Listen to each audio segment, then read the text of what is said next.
श्रीमद् भगवत गीता के पास दुनिया की हर समस्या का समाधान है, आपके हर सवालों का जवाब है। भगवत गीता ही है जो आधुनिक युग में समस्याओं से घिरे हुए मनुष्य को एक कर्मशील जीवन जीने के लिए प्रेरित करती है। गीता ऐसे प्रेरणादायक संदेशों का महासागर है जो जीवन से निराश मनुष्य को आशाओं से भर देती है। श्रीमद् भगवत गीता एकमात्र ऐसा ग्रंथ है जो मनुष्य को जीने का सही तरीका बताती है। गीता जीवन में धर्म, कर्म और प्रेम का पाठ पढ़ाती है। श्रीमद् भगवत गीता का ज्ञान मानव जीवन और जीवन के बाद का जीवन दोनों के लिए उपयोगी माना गया है। श्रीमद् भगवत गीता भगवान का श्वास है, हृदय है और भगवान की साक्षात मूर्ति है। गीता भगवान का प्रधान रहस्यमय आदेश है। ऐसी दशा में गीता का पालन करने वाला उन्हें प्राणों से भी बढ़कर प्रिय है। भगवत गीता में कुल 18 अध्याय है और 700 श्लोक है, जिसे सभी के लिए पढ़ पाना थोड़ा मुश्किल है। इसीलिए आज के इस बेहद ही खास वीडियो में हम श्रीमद् भगवत गीता के 30 विचारों के बारे में बात करने वाले हैं, जिन्हें जानकर आप श्रीमद् भगवत गीता का सही मतलब समझ पाएंगे। इसलिए इन विचारों को आप हर रोज जरूर सुने। तो चलिए जानते हैं भगवत गीता के 30 महत्वपूर्ण विचारों को। भगवान श्री कृष्ण अर्जुन को उपदेश देते हुए कहते हैं कि हे अर्जुन, क्यों व्यर्थ चिंता करते हो? किससे व्यर्थ डरते हो? कौन तुम्हें मार सकता है? यह आत्मा अजर अमर है। आत्मा न तो मरता है और न ही जन्म लेता है, क्योंकि आत्मा अजन्मा, नित्य, सनातन और पुरातन है। शरीर के मारे जाने पर भी यह नहीं मरता। जिस प्रकार मनुष्य अपने पुराने वस्त्रों को त्याग कर नए वस्त्र धारण करता है, ठीक उसी प्रकार आत्मा पुराने व्यर्थ शरीर को त्याग कर नए शरीर को धारण करती है। आत्मा को शस्त्र काट नहीं सकते और न अग्नि इसे जला सकती है, जल इसे गीला नहीं कर सकता और ना ही वायु इसे सुखा सकती है। ये प्रकृति का नियम है। इस सत्य को स्वीकार करके भयमुक्त होकर आज में जीना चाहिए। ज्ञानी व्यक्ति ना तो मरने वाले का शोक करते हैं और ना ही उनका शोक करते हैं जो अभी जिंदा है, क्योंकि वो जानते हैं जो मर गया वो फिर से जन्म लेगा और जो जिंदा है वो एक दिन जरूर मरेगा।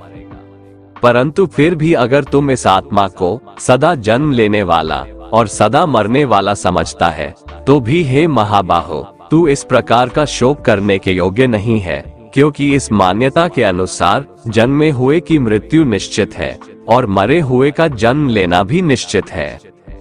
हे अर्जुन, अपने धर्म से भागकर तू भय मत कर, क्योंकि एक क्षत्रिय के लिए धर्मयुक्त युद्ध से बढ़कर दूसरा कोई कल्याणकारी कर्तव्य नहीं है।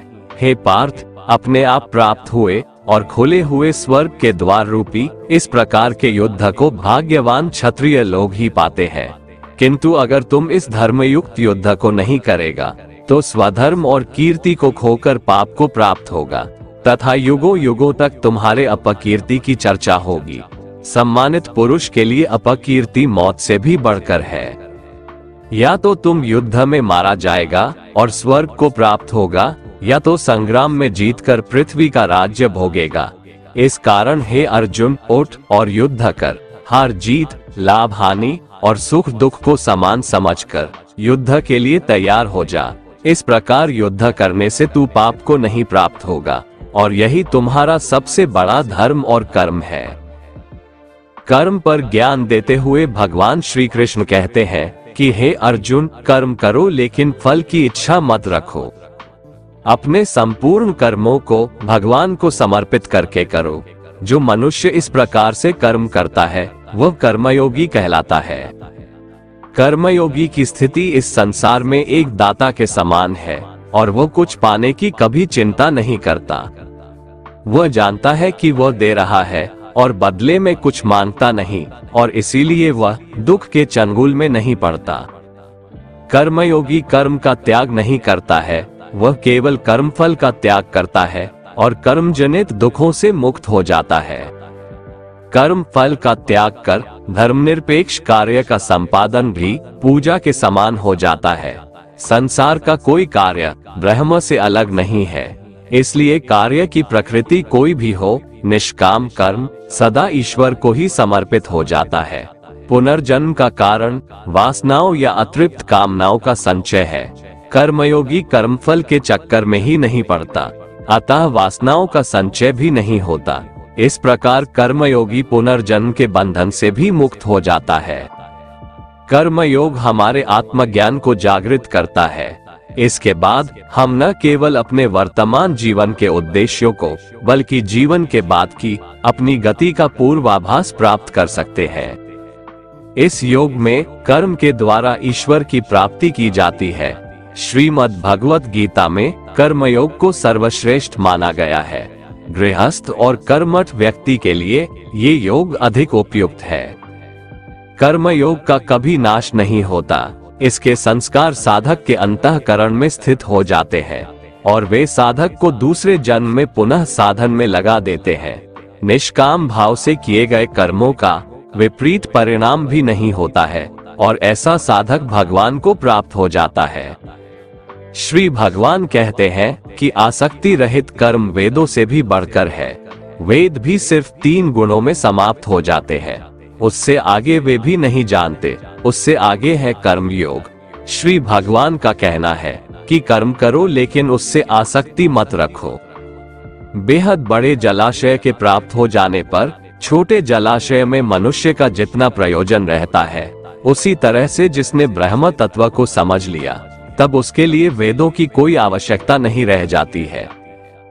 भगवान श्री कृष्ण कहते हैं, श्रेष्ठ पुरुष जैसा आचरण करता है, अन्य पुरुष भी वैसा ही आचरण करते हैं।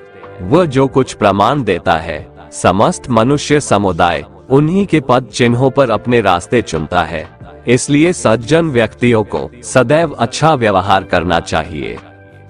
हे अर्जुन, मेरा इन तीनों लोकों में न तो कुछ कर्तव्य है और न ही कोई वस्तु प्राप्त करने योग्य है, फिर भी मैं कर्म में ही बरतता हूँ, अर्थात मैं भी कर्म करते हुए अपने कर्तव्य का निर्वाह करता हूँ।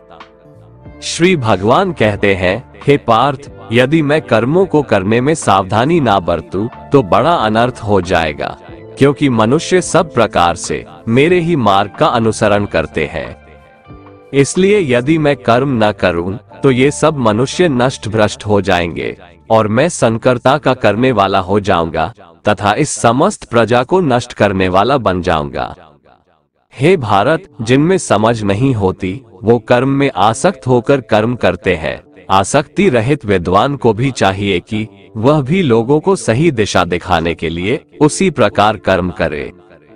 जो ज्ञानी हैं, जिन्हें ईश्वर की सच्चाई मालूम हो चुकी है, उनकी ये जिम्मेदारी बन चुकी है कि उनके काम करने के तरीके से कहीं किसी और के मन में काम करने के प्रति अश्रद्धा या अपमान ना पैदा हो जाए।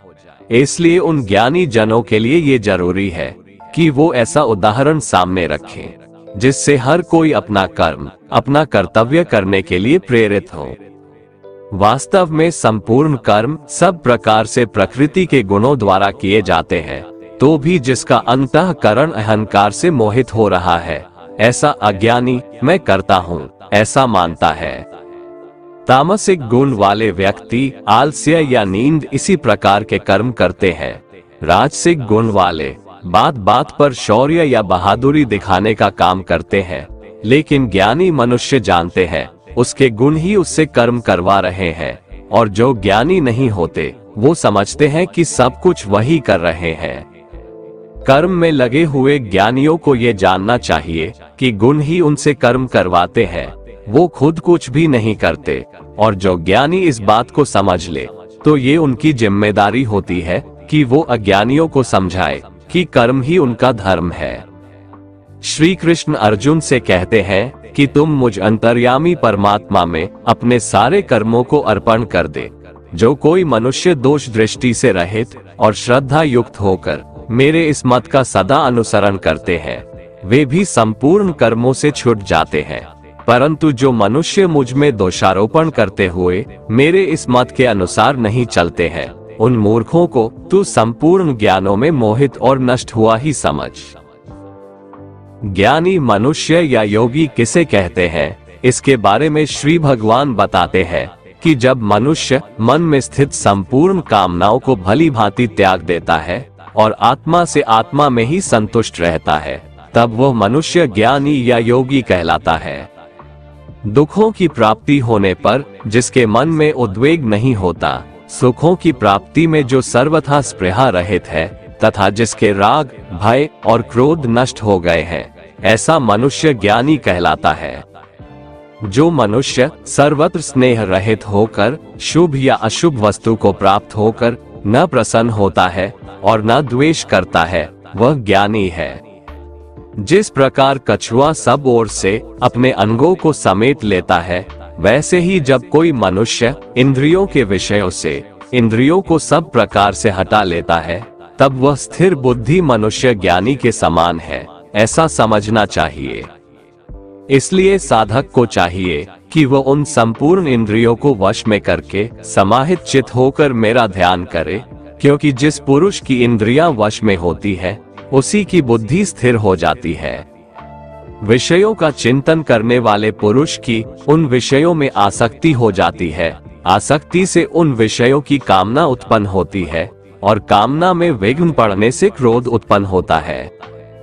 क्रोध से भ्रम पैदा होता है, स्मृति में भ्रम हो जाने से बुद्धि का नाश हो जाता है और बुद्धि का नाश हो जाने से उस पुरुष का पतन हो जाता है। जिस प्रकार हवा के झोंके नाव को भटका देती है, ठीक उसी प्रकार मनुष्य की इंद्रियां उसकी बुद्धि को भटका देती है। इसलिए हे महाबाहो, जिस पुरुष की इंद्रियां उसके बस में होती है, उसी की बुद्धि स्थिर है और वही पुरुष योगी या ज्ञानी कहलाता है। भगवान श्री कृष्ण कहते हैं, जिस प्रकार समुद्र की स्थिति अचल है, भारी से भारी आंधी तूफान आने पर या अनेक नदियों के जल प्रवाह उसमें प्रविष्ट होने पर भी वह अपनी स्थिति से विचलित नहीं होता, मर्यादा का त्याग नहीं करता, उसी प्रकार परमात्मा के स्वरूप में स्थित योगी की स्थिति भी सर्वथा अचल होती है। बड़े से बड़े सांसारिक सुख दुखों का संयोग वियोग होने पर भी उसकी स्थिति में जरा भी अंतर नहीं पड़ता। वह योगी परमात्मा में नित्य निरंतर अटल और एकरस स्थित रहता है। जो मनुष्य संपूर्ण कामनाओं को त्याग कर ममता रहित, अहंकार रहित और स्पृहा रहित होकर विचरण करता है, वही मनुष्य शांति को प्राप्त कर पाता है। मन पर नियंत्रण रखना जरूरी है। मनुष्य का मन वायु की तरह चंचल है। यह मन ही है जो मनुष्य को काम वासनाओं की तरफ भटकाता रहता है। अगर जीवन को सफल बनाना है तो मन पर काबू करना बहुत जरूरी है। मन को वश में करने से दिमाग की शक्ति केंद्रित होती है, जिससे कार्यों में सफलता मिलने लगती है। गीता के अनुसार जिस व्यक्ति ने अपने मन पर काबू पा लिया, वह मन में पैदा होने वाली बेकार की चिंताओं और इच्छाओं से भी दूर रहता है। साथ ही व्यक्ति अपने लक्ष्य को भी आसानी से प्राप्त कर लेता है। अगर मन को वश में नहीं करोगे तो वह तुम्हारा सबसे बड़ा शत्रु बन जाएगा। हमेशा शक करने वाला व्यक्ति कभी शांति प्राप्त नहीं कर पाता है, इसलिए संदेह करने से बचें। अधिक संदेह करने से मन की शांति भंग हो जाती है और व्यक्ति भ्रमित होकर अपने संबंधों को नष्ट कर डालता है। जो हुआ वह अच्छा हुआ, जो हो रहा है वह अच्छा हो रहा है, जो होगा वह भी अच्छा ही होगा। तुम भूत का पश्चाताप न करो, भविष्य की चिंता न करो, अभी तो वर्तमान चल रहा है। तुम्हारा क्या गया जो तुम रोते हो? तुम क्या लाए थे जो तुमने खो दिया? तुमने क्या पैदा किया था जो नाश हो गया? न तुम कुछ लेकर आए, ना कुछ लेकर जाओगे। जो लिया यहीं से लिया, जो दिया यहीं पर दिया। जो लिया इसी संसार से लिया, जो दिया इसी संसार को दिया। तुम खाली हाथ आए थे और खाली हाथ चले जाओगे। जो आज तुम्हारा है कल वो किसी और का था, परसों किसी और का होगा। तुम इसे अपना समझकर मग्न हो रहे हो। बस यही प्रसन्नता तुम्हारे दुखों का कारण है। परिवर्तन संसार का नियम है। एक क्षण में तुम करोड़ों के स्वामी बन जाते हो, दूसरे ही क्षण में तुम दरिद्र हो जाते हो। मेरा तेरा, छोटा बड़ा अपना पराया मन से मिटा दो, फिर सब तुम्हारा है, तुम सबके हो। भगवान श्री कृष्ण कहते हैं कि मैं ही सबकी शुरुआत हूँ। मैं शुरुआत से पहले भी था और सब खत्म होने के बाद भी रहूंगा। सब मुझ में है और मैं सब में हूँ। ये धरती, चंद्रमा, सूरज, मिट्टी, हवा, पानी सब मैंने बनाए हैं। मैंने ही भगवान, शैतान, राक्षस और इंसान बनाया। मैं ही ब्रह्मा हूँ, मैं ही विष्णु हूँ और मैं ही महेश हूँ। मैं धरती की मधुर सुगंध हूँ, मैं अग्नि की ऊष्मा हूँ। सभी जीवित प्राणियों का जीवन और सन्यासियों का आत्म संयम भी मैं ही हूँ। मैं ही सबका पालन पोषण करता हूँ और मैं ही सबका विनाश करता हूँ। मैं धरती के सभी प्राणियों को जानता हूँ, लेकिन वास्तविकता में मुझे कोई नहीं जानता। जब जब इस धरती पर पाप, अहंकार और अधर्म बढ़ेगा, तो उसका विनाश कर पुनः धर्म की स्थापना करने हेतु मैं अवश्य अवतार लेता रहूंगा। कान्हा कहते हैं, जिस प्रकार प्रकाश की ज्योति अंधेरे में चमकती है, ठीक उसी प्रकार सत्य भी चमकता है। इसलिए मनुष्य को हमेशा सत्य की राह पर चलना चाहिए। तन की सुंदरता मन को आकर्षित करती है, जबकि स्वभाव की सुंदरता हृदय को आकर्षित करती है। इसीलिए मनुष्य का स्वभाव हमेशा निर्मल होना चाहिए। कौन क्या कर रहा है, कैसे कर रहा है और क्यों कर रहा है, इन सब से आप जितना दूर रहेंगे उतना ही खुश रहेंगे। मनुष्य अपने हृदय से जो दान कर सकता है वो अपने हाथों से नहीं कर सकता, और मौन रहकर जो कुछ वो कह सकता है वो शब्दों से नहीं कह सकता। किसी भी व्यक्ति को ना तो समय से पहले और ना ही भाग्य से अधिक कुछ मिलता है, लेकिन उसे पाने के लिए सदैव प्रयत्नशील रहना चाहिए। भगवान श्री कृष्ण कहते हैं, जिस मनुष्य के अंदर ज्ञान की कमी और ईश्वर में श्रद्धा नहीं होती, वो मनुष्य जीवन में कभी भी आनंद और सफलता को प्राप्त नहीं कर पाता। मोह विनाश का कारण होता है। मनुष्य के दुखों का मूल कारण उसका मोह ही है। वो जितना अधिक मोह करेगा उतना ही अधिक कष्ट भी भोगेगा। ज्यादा खुश होने पर और ज्यादा दुखी होने पर निर्णय नहीं लेना चाहिए, क्योंकि ये दोनों परिस्थितियां आपको सही निर्णय नहीं लेने देती हैं। जो व्यक्ति आध्यात्मिक जागरूकता के शिखर तक पहुंच चुके हैं, उनका मार्ग है निस्वार्थ कर्म, और जो भगवान के साथ संयोजित हो चुके हैं, उनका मार्ग है स्थिरता और शांति। मानव कल्याण ही भगवत गीता का प्रमुख उद्देश्य है। इसलिए मनुष्य को अपने कर्तव्यों का पालन करते समय मानव कल्याण को प्राथमिकता देना चाहिए। हे अर्जुन, वह जो वास्तविकता में मेरे उत्कृष्ट जन्म और गतिविधियों को समझता है, वो शरीर त्यागने के बाद पुनः जन्म नहीं लेता और मेरे परम धाम को प्राप्त होता है। वो व्यक्ति जो सभी इच्छाएं त्याग देता है और मैं और मेरा की लालसा और भावनाओं से मुक्त हो जाता है, उसे अपार शांति की प्राप्ति होती है। संयम, सदाचार, स्नेह एवं सेवा, ये गुण सत्संग के बिना नहीं आते। ईश्वर से किए गए प्रार्थना से इंसान की परिस्थिति या तकदीर बदले या ना बदले, पर उस प्रार्थना से इंसान के चरित्र में जरूर बदलाव आता है। भगवान श्री कृष्ण कहते हैं, हे अर्जुन, जो भक्त मुझे जिस प्रकार भजते हैं, मैं भी उनको उसी प्रकार भजता हूँ, क्योंकि सभी मनुष्य सब प्रकार से मेरे ही मार्ग का अनुसरण करते हैं। इस मनुष्य लोक में कर्मों के फल को चाहने वाले लोग देवताओं का पूजन किया करते हैं, क्योंकि उनको कर्मों से उत्पन्न होने वाली सिद्धि शीघ्र मिल जाती है। ब्राह्मण, क्षत्रिय, वैश्य और शूद्र, इन 4 वर्णों का समूह गुण और कर्मों के अनुसार मेरे द्वारा रचा गया है। इस प्रकार उस सृष्टि रचनादि कर्म का कर्ता होने पर भी मुझ अविनाशी परमेश्वर को तू वास्तव में अकर्ता ही जान। जिसने अपने मन और इंद्रियों को जीत लिया है और जिसने समस्त भोगों की सामग्री का परित्याग कर दिया है, ऐसा आशा रहित पुरुष केवल शरीर संबंधी कर्म करता हुआ भी पापों को नहीं प्राप्त होता है। जिसको बिना मांगे जो मिले उसी में संतुष्ट रहता है, जो न किसी से ईर्ष्या करता है और ना द्वेष, जो सुख दुख को एक समान भाव से देखता है, ऐसा मनुष्य कर्म योगी कहलाता है। जिसकी आसक्ति सर्वथा नष्ट हो गई है, जो अपने देह पर अभिमान नहीं करता और जो ममता से रहित हो गया है, जिसका चित्त निरंतर परमात्मा के ज्ञान में स्थित रहता है, वैसा कर्मयोगी अपना कर्म यज्ञ की तरह करता है और मोक्ष को प्राप्त होता है। जो अपना सब कुछ परमात्मा को अर्पित कर देता है, जिसके लिए परमात्मा ही सब कुछ है, जो अपने हर कर्म में परमात्मा को देखता है और हर कर्म परमात्मा के लिए करता है, वैसा कर्मयोगी मोक्ष का अधिकारी होता है। कान्हा कहते हैं, अपनी इंद्रियों को वश में करने का सबसे बड़ा तरीका है ज्ञान। ज्ञान से ही योगी लोग अपने मन को नियंत्रण में करते हैं।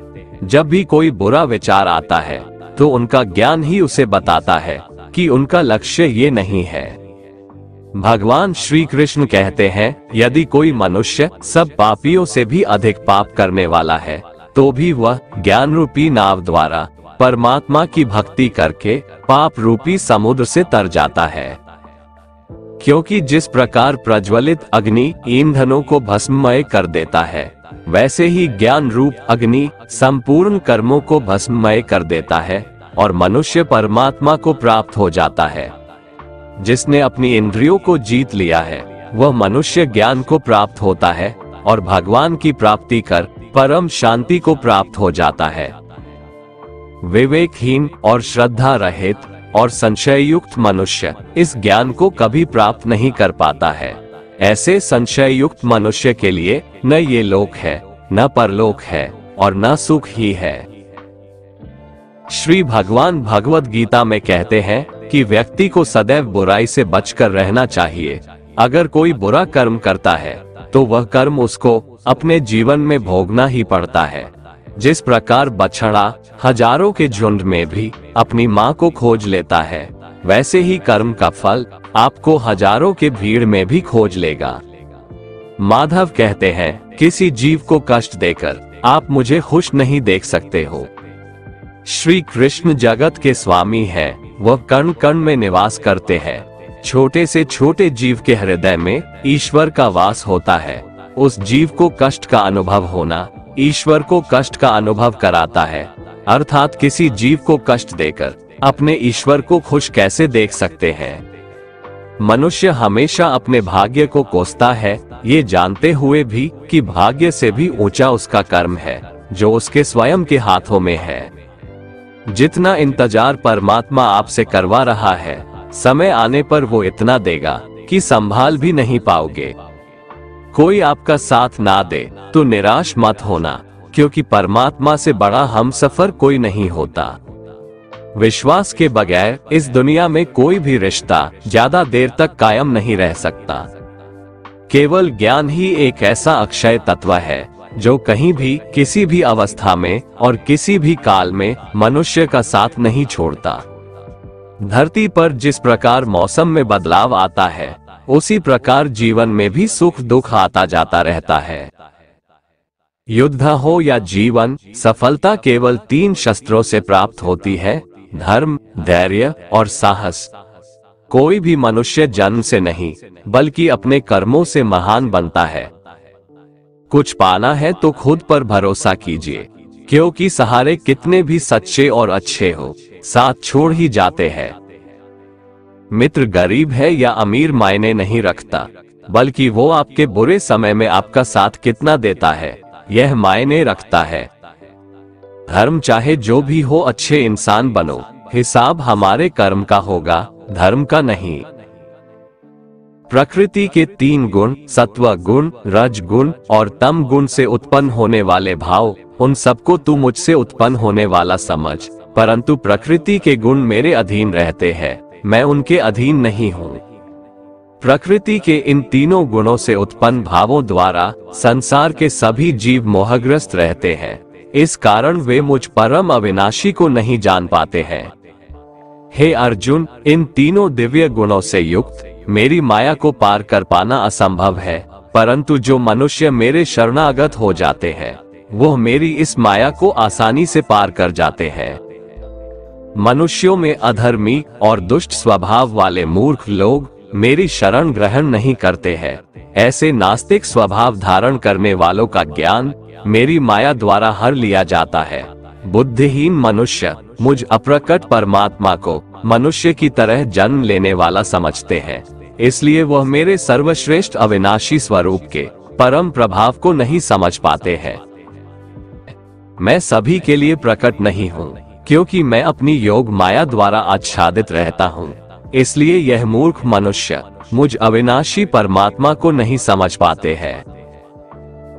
जो मनुष्य जीवन के अंत समय में मेरा ही स्मरण करता हुआ शारीरिक बंधन से मुक्त होता है, वह मेरे ही भाव को अर्थात मुझको ही प्राप्त होता है।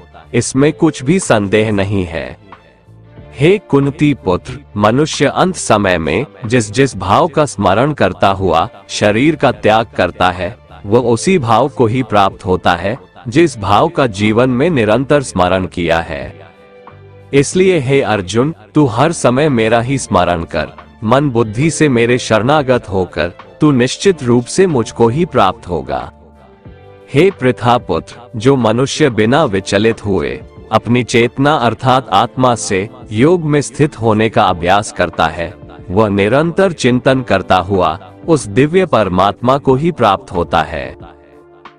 मनुष्य को उस परमात्मा के स्वरूप का स्मरण करना चाहिए, जो कि सभी को जानने वाला है, पुरातन है, जगत का नियंता है, सूक्ष्म से भी अति सूक्ष्म है, सभी का पालन करता है, अकल्पनीय स्वरूप है, सूर्य के समान प्रकाशमान है और अंधकार से परे स्थित है। जो मनुष्य मृत्यु के समय अचल मन से भक्ति में लगा हुआ योग शक्ति के द्वारा प्राण को दोनों भौहों के मध्य में पूर्ण रूप से स्थापित कर लेता है, वह निश्चित रूप से परमात्मा के उस परम धाम को ही प्राप्त होता है। हे पृथापुत्र अर्जुन, जो मनुष्य मेरे अतिरिक्त अन्य किसी का मन से चिंतन नहीं करता है और सदैव नियमित रूप से मेरा ही स्मरण करता है, उस नियमित रूप से मेरी भक्ति में स्थित भक्त के लिए मैं सरलता से प्राप्त हो जाता हूँ। मुझे प्राप्त करके उस मनुष्य का इस दुख रूपी अस्तित्व रहित क्षणभंगुर संसार में पुनर्जन्म कभी नहीं होता है, बल्कि वह महात्मा परम सिद्धि को प्राप्त करके मेरे परम धाम को प्राप्त होता है। हे अर्जुन, इस ब्रह्मांड में निम्न लोक से ब्रह्म लोक तक के सभी लोकों में सभी जीव जन्म मृत्यु को प्राप्त होते रहते हैं, किंतु हे कुंती पुत्र अर्जुन, मुझे प्राप्त करके मनुष्य का पुनर्जन्म कभी नहीं होता है। जो मनुष्य 1000 चतुर्युगों का ब्रह्मा का दिन और 1000 चतुर्युगों की ब्रह्मा की रात्रि को जानते हैं, वो मनुष्य समय के तत्व को वास्तविकता से जानने वाले होते हैं। ब्रह्मा के दिन की शुरुआत में सभी जीव उस अव्यक्त से प्रकट होते हैं और रात्रि की शुरुआत में पुनः अव्यक्त में ही विलीन हो जाते हैं। उस अव्यक्त को ही ब्रह्म के नाम से जाना जाता है। हे पृथापुत्र, वही यह समस्त जीवों का समूह बार बार उत्पन्न और विलीन होता रहता है। ब्रह्मा की रात्रि के आने पर विलीन हो जाता है और दिन के आने पर अपने आप प्रकट हो जाता है, लेकिन उस अव्यक्त ब्रह्म के अतिरिक्त शाश्वत परम अव्यक्त पर ब्रह्म है। वह पर ब्रह्म सभी जीवों के नाश होने पर भी कभी नष्ट नहीं होता है, जिसे वेदों में अव्यक्त अविनाशी के नाम से कहा गया है। उसी को परम गति कहा जाता है, जिसको प्राप्त करके मनुष्य कभी वापस नहीं आता है। वही मेरा परम धाम है।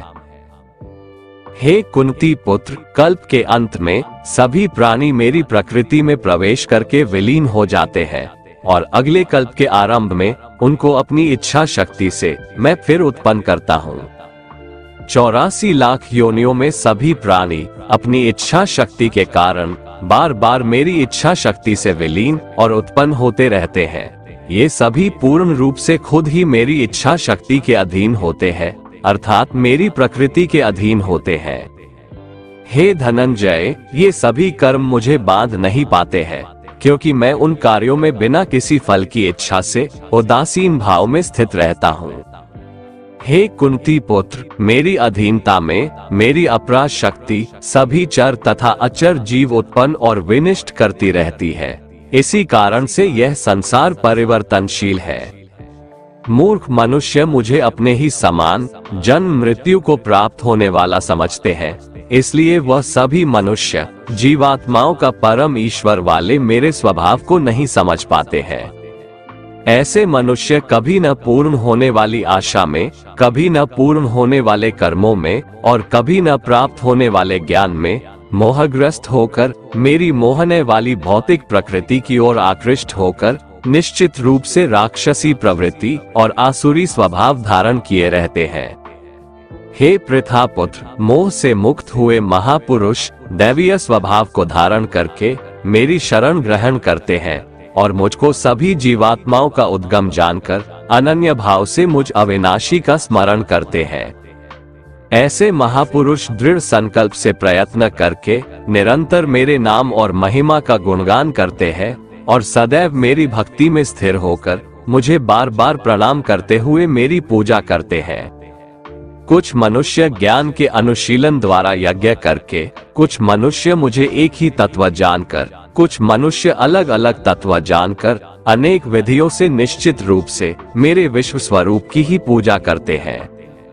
हे अर्जुन, मैं ही वैदिक कर्मकांड को करने वाला हूँ, मैं ही यज्ञ हूँ, मैं ही पितरों को दिए जाने वाला तर्पण हूँ, मैं ही जड़ी बूटी रूप में औषधि हूँ, मैं ही मंत्र हूँ, मैं ही घृत हूँ, मैं ही अग्नि हूँ और मैं ही हवन में दी जाने वाली आहुति हूँ। इस संपूर्ण ब्रह्मांड का मैं ही पालन करने वाला पिता हूँ, मैं ही उत्पन्न करने वाली माता हूँ, मैं ही मूल स्रोत दाता हूँ, मैं ही इसे धारण करने वाला हूँ, मैं ही पवित्र करने वाला ओंकार शब्द से जानने योग्य हूँ, मैं ही ऋग्वेद, सामवेद और यजुर्वेद हूँ। मैं ही सभी प्राप्त होने वाला परम लक्ष्य हूँ, मैं ही सभी का भरण पोषण करने वाला हूँ, मैं ही सभी का स्वामी हूँ, मैं ही सभी के अच्छे बुरे कर्मों को देखने वाला हूँ, मैं ही सभी का परम धाम हूँ, मैं ही सभी की शरण स्थली हूँ, मैं ही सभी से प्रेम करने वाला घनिष्ठ मित्र हूँ, मैं ही सृष्टि को उत्पन्न करने वाला हूँ, मैं ही सृष्टि का संहार करने वाला हूँ, मैं ही सभी का स्थिर आधार हूँ, मैं ही सभी को आश्रय देने वाला हूँ और मैं ही सभी का अविनाशी कारण हूँ। हे अर्जुन, मैं ही सूर्य रूप में तपकर जल को भाप रूप में रोककर बारिश रूप में उत्पन्न होता हूँ, मैं ही निश्चित रूप से अमर तत्व हूँ, मैं ही मृत तत्व हूँ, मैं ही सत्य रूप में तत्व हूँ और मैं ही असत्य रूप में पदार्थ हूँ। जो मनुष्य तीनों वेदों के अनुसार यज्ञों के द्वारा मेरी पूजा करके सभी पापों से पवित्र होकर स्वर्ग लोकों की प्राप्ति के लिए प्रार्थना करते हैं, वह मनुष्य अपने पुण्यों के फल स्वरूप इंद्र लोक में जन्म को प्राप्त होकर स्वर्ग में देवी देवताओं वाले सुखों को भोगते हैं। वह जीवात्मा उस विशाल स्वर्ग लोक के सुखों का भोग करके पुण्य फलों के समाप्त होने पर इस मृत्यु लोक में पुनः जन्म को प्राप्त होते हैं। इस प्रकार तीनों वेदों के सिद्धांतों का पालन करके सांसारिक सुख की कामना वाले मनुष्य बार बार जन्म और मृत्यु को प्राप्त होते रहते हैं। जो मनुष्य एकमात्र मुझे लक्ष्य मानकर अनन्य भाव से मेरा ही स्मरण करते हुए कर्तव्य कर्म द्वारा पूजा करते हैं, जो सदैव निरंतर मेरी भक्ति में लीन रहता है, उस मनुष्य की सभी आवश्यकताएं और सुरक्षा की जिम्मेदारी मैं स्वयं निभाता हूँ। मेरे ऐश्वर्य के प्रभाव को न तो कोई देवतागण जानते हैं और न ही कोई महान ऋषिगण ही जानते हैं, क्योंकि मैं ही सभी प्रकार से देवताओं और महर्षियों को उत्पन्न करने वाला हूँ। जो मनुष्य मुझे जन्म मृत्यु रहित, आदि अंत रहित और सभी लोकों का महान ईश्वरीय रूप को जान जाता है, वह मृत्यु को प्राप्त होने वाला मनुष्य मोह से मुक्त होकर सभी पापों से मुक्त हो जाता है। हे अर्जुन, संशय को मिटाने वाली बुद्धि, मोह से मुक्ति दिलाने वाला ज्ञान, क्षमा का भाव, सत्य का आचरण, इंद्रियों का नियंत्रण, मन की स्थिरता, सुख दुख की अनुभूति, जन्म मृत्यु का कारण, भय अभय की चिंता, अहिंसा का भाव, समानता का भाव, संतुष्ट होने का स्वभाव, तपस्या की शक्ति, दानशीलता का भाव और यश अपयश की प्राप्ति में जो भी कारण होते हैं, ये सभी मनुष्यों के अनेकों प्रकार के भाव मुझसे ही उत्पन्न होते हैं। सातों महान ऋषि और उनसे भी पहले उत्पन्न होने वाले चारों सनकादि कुमारों तथा स्वयंभू मनु आदि, ये सभी मेरे मन की इच्छा शक्ति से उत्पन्न हुए हैं। संसार के सभी लोकों के समस्त जीव इन्हीं की ही संतानें हैं।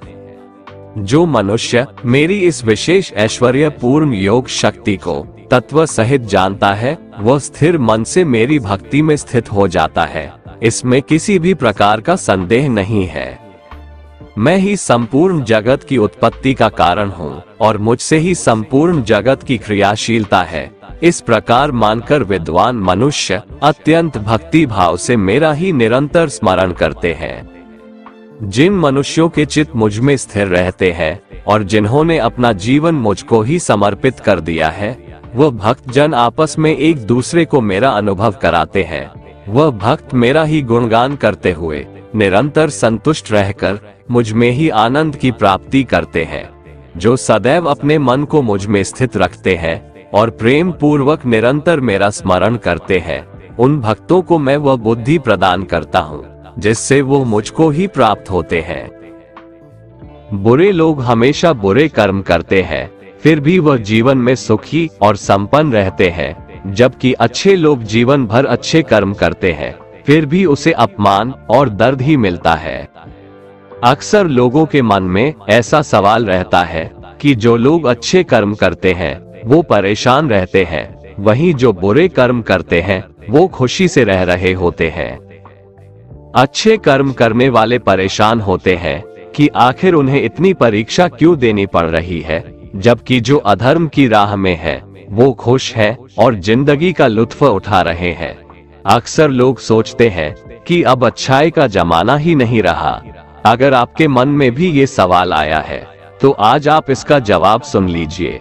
ये जवाब वो है जो भगवत गीता में लिखा है और श्री कृष्ण ने अर्जुन को दिया था।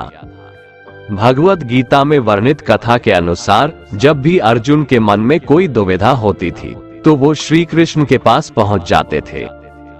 एक बार की बात है, अर्जुन ने भगवान श्री कृष्ण के समीप आकर कहा कि वो दुविधा में है और इसका जवाब वो श्री कृष्ण से चाहते हैं। श्री कृष्ण ने पूछा कि क्या सवाल है। अर्जुन ने कहा, मुझे ये जानना है कि अच्छे लोगों के साथ हमेशा बुरा ही क्यों होता है, वहीं बुरे लोग खुशहाल दिखते हैं।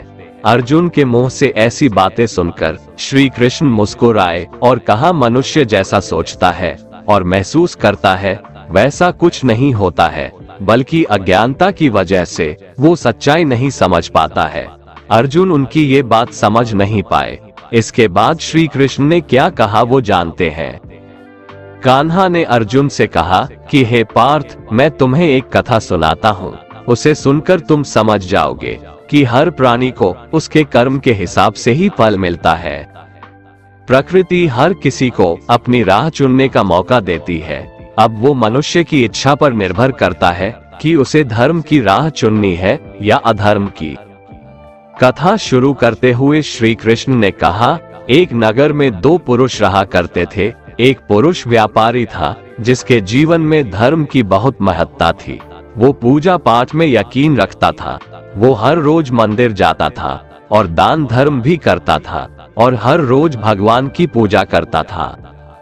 वहीं दूसरा पुरुष बिल्कुल विपरीत था। वो हर रोज मंदिर तो जाता था लेकिन पूजा करने नहीं, बल्कि मंदिर के बाहर से जूते चप्पल चुराने। उसे दान और धर्म से कोई लेना देना नहीं था। समय बीतता गया और एक दिन बहुत जोर की बारिश हो रही थी। इस वजह से मंदिर में पुजारी के अलावा कोई नहीं था। ये बात जब दूसरे पुरुष को पता चली तो उसने कहा कि ये सही मौका है मंदिर का धन चुराने का। पंडित से नजर बचाकर उसने मंदिर का सारा धन चुरा लिया। उसी समय धर्म कर्म में विश्वास रखने वाला व्यक्ति भी मंदिर पहुंचा। दुर्भाग्य से मंदिर के पुजारी ने उसे ही चोर समझ लिया और चिल्लाने लगे। वहां लोग एकत्र हो गए और उसे बहुत मारा। किसी तरह वो बचते बचाते वहां से निकला तो दुर्भाग्य ने उसका साथ वहां भी नहीं छोड़ा। मंदिर के बाहर वो एक गाड़ी से टकरा गया और घायल हो गया। फिर वो व्यापारी लंगड़ाते हुए घर जाने लगा तो रास्ते में उसकी मुलाकात उस पुरुष से हुई जिसने मंदिर से धन चुराया था। उसने कहा, आज तो मेरी किस्मत चमक गई, एक साथ इतना सारा धन मिल गया। ये सब देखकर उसे बहुत बुरा लगा और उसने अपने घर से भगवान की सारी तस्वीरें निकाल दी। कुछ सालों बाद दोनों की पुरुषों की मृत्यु हो गई। मरने के बाद जब दोनों यमराज की सभा में पहुंचे और भले पुरुष ने दूसरे व्यक्ति को देखा तो उसे बहुत गुस्सा आया। उसने क्रोधित होकर यमराज से पूछ ही लिया, मैं तो हमेशा अच्छे कर्म करता था, दान में विश्वास रखता था, उसके बदले जीवन भर मुझे अपमान और दर्द ही मिला और इस व्यक्ति को नोटों से भरी पोटली, आखिर ऐसा भेदभाव क्यों? इस पर यमराज ने कहा, पुत्र तुम गलत समझ रहे हो। जिस दिन तुम्हारी गाड़ी से टक्कर हुई थी वो दिन तुम्हारे जीवन का आखिरी दिन था, परंतु तुम्हारे अच्छे कर्मों की वजह से तुम्हारी मौत सिर्फ एक छोटी से चोट में बदल गई। तुम इस दुष्ट व्यक्ति के बारे में जानना चाहते हो? दरअसल इसके भाग्य में राजयोग था, मगर इसके कुकर्मों और अधर्म की वजह से वो सिर्फ एक छोटी सी धन की पोटली में बदल गया। कथा सुनाने के बाद श्री कृष्ण अर्जुन से कहते हैं, पार्थ क्या अब तुम्हें तुम्हारे सवाल का जवाब मिल गया? ऐसा सोचना कि भगवान तुम्हारे कर्मों को नजरअंदाज कर रहे हैं, ये बिल्कुल भी सत्य नहीं है।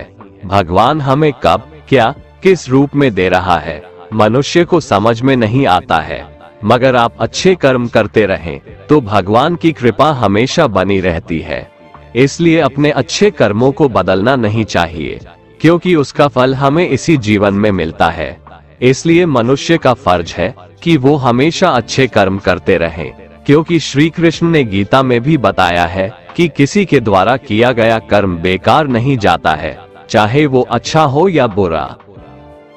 जो मनुष्य मुझसे परम प्रेम करके इस परम रहस्य युक्त गीता शास्त्र को मेरे भक्तों में कहेगा, वो मुझको ही प्राप्त होगा, इसमें कोई संदेह नहीं है। उससे बढ़कर मेरा प्रिय कार्य करने वाला मनुष्यों में कोई भी नहीं है, तथा पृथ्वी भर में उससे बढ़कर मेरा प्रिय दूसरा कोई भविष्य में होगा भी नहीं। जो मनुष्य श्रद्धायुक्त दोषों से रहित होकर इस गीता शास्त्र का श्रवण भी करेगा, वह भी सभी पापों से मुक्त होकर मेरे परम धाम को प्राप्त होगा। दोस्तों, अगर आपको हमारा ये वीडियो पसंद आया तो कमेंट में जय श्री राधे कृष्ण लिखें और ऐसे ही प्रेरणादायक वीडियो देखने के लिए हमारे चैनल को सब्सक्राइब कर लें। जय श्री राधे कृष्ण।